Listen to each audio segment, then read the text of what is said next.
Para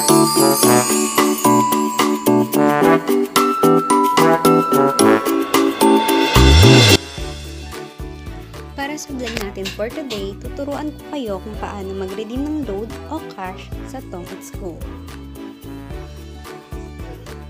Una, buksan natin yung app. Tapos yung sa right na may baboy, pindutin natin yun. Ayan. Sa ngayon, meron akong 276.57 na Go Points. Pag kinlik natin yung details, dito makikita natin kung saan ba nakukuha yung ating mga Go Points.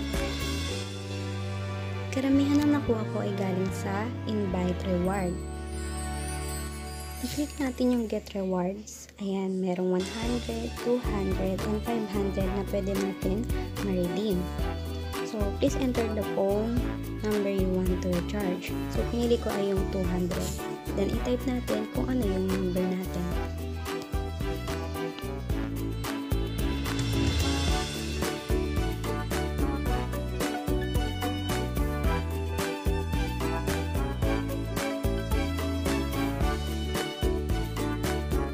Pagka-type ng number natin, i-click nyo okay.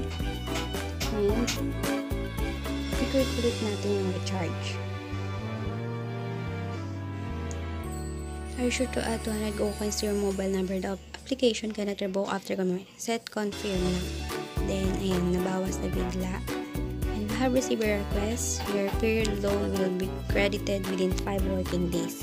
Please be patient. Ayan, mag-antay lang tayo ng 5 days para ma-receive ang loan.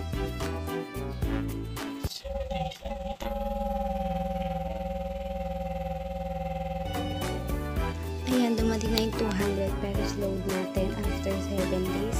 So, medyo matagal siya kasi nga dahil siguro sa COVID. Pero nakapag-redeem na din ako dati. 3 days lang siya, pumasok na agad yung load. So, mabilis siya. So, guys, thank you for watching.